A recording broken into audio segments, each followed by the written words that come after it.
napaagi ka lang digdi dahil gusto mo makaukod, or saro ka ring makeup artist, another or totoong supporter ka, wow, nasa tamang landas ka. Ka-girl, boy, bakla, tomboy. Kabos po, welcome sa aking YouTube channel.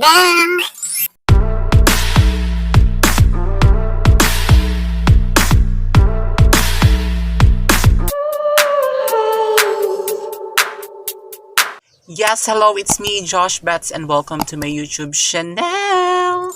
So, for today's video, aramdaman di ba na ang prosthetics ay may kamahalan? So, ngunyan, ang gigibuhon ta, since kaya man sana siyang i-DIY, dahil nga ni, nag-research man ako, tapos ayan, dakulo naman pala na naggiripo. So, I hope mag-stay tuned ka lang dito sa channel ko, and No more boka, arat na to the video.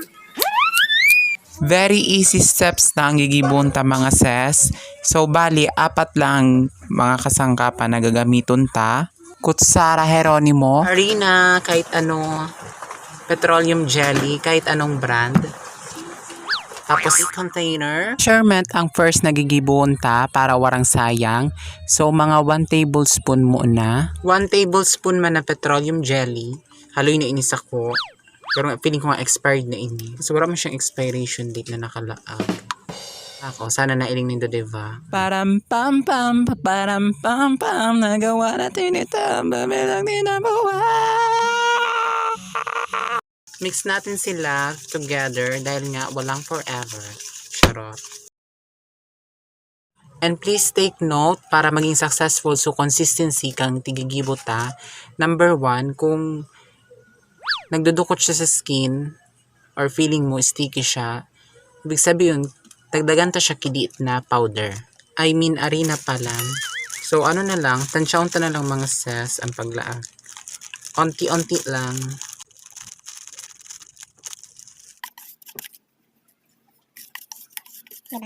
Feeling ko kulang pa siya. Tapos, number 2, pag binuka mo siya, tapos garo baga siya nagka-crack. Ibig sabihin, nasobrahan nyo siya sa harina. So, dagdagan nyo siya kay petroleum jelly. Ano lang ka, vice versa lang, mga cells. Patience is the key, eh.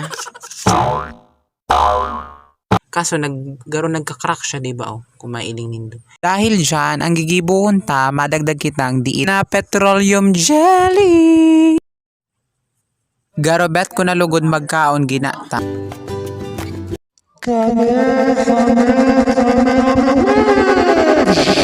So, double check ulit natin siya. Try ta mag-shape ki square. Yama kayo dyan.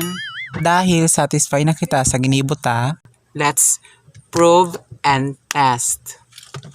So, try ta na siya digdi sa malinigong kong pandok kung effective nga ba talaga siya. Siya ba ang dahilan kaya ako'y di mo iiwan?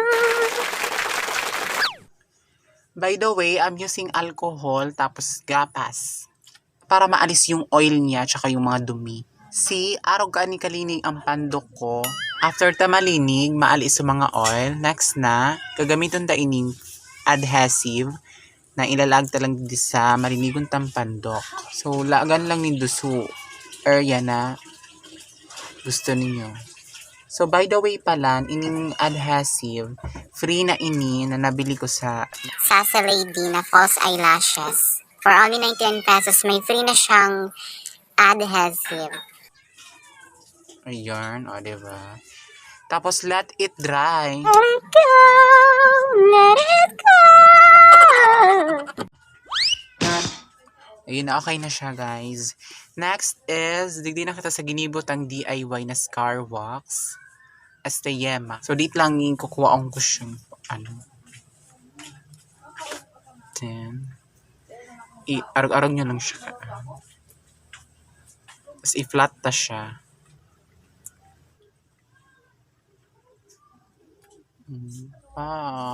Ganyan.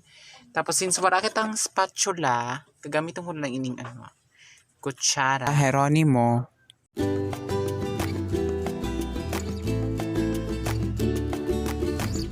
Gamitan ta siya kidit na lang.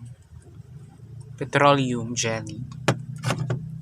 Para mas madali siya ma-spread.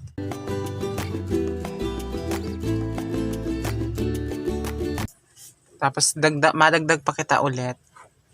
Makabitin.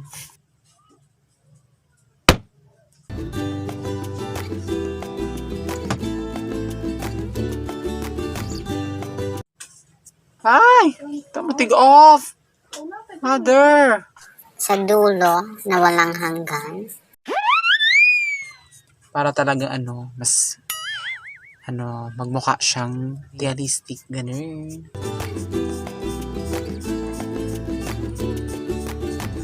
So, there you are, mga kaseswang. So, diba, garo na nasulo ang pandok ko. So, kung mapapansinin do, medyo oily siya. So, syempre, we don't want that. Okay. Titissue na lang siya, mga cells. Very gentle lang. So, after mo maali yung mga oil, pwede ka na mag-create kung anong bet mo. Yun lang kung bet ka niya. So, ang bet ko, yung mga garo pero may luho-luho bagang effect.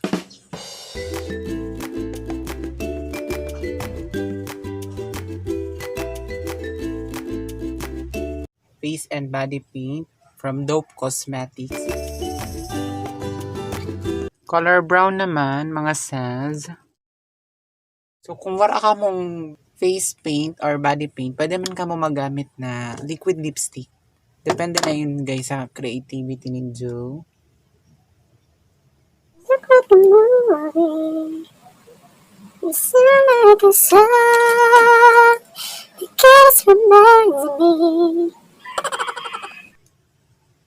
Diba? Yes! Achieve na natin. Then, I made mini honey bees. It's made of papers. Tapos yung pakpak niya, it's made of transparent plastic. Malag kitang digdi na ulod-ulod na part. Let it dry. Let it dry. Tapos, insert na ining ulod-ulod. Putol siya, day.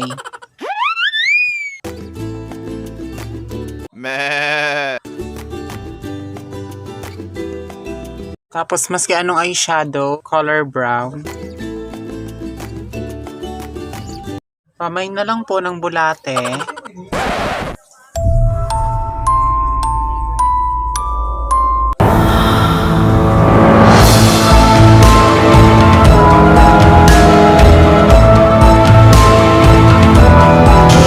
So this is the final look. Please like, share, and subscribe to my YouTube channel and hit the notification bell para ma-update ka sa mga future videos ko. And If you have any suggestions, you can comment down below. Thanks for watching. Bye guys!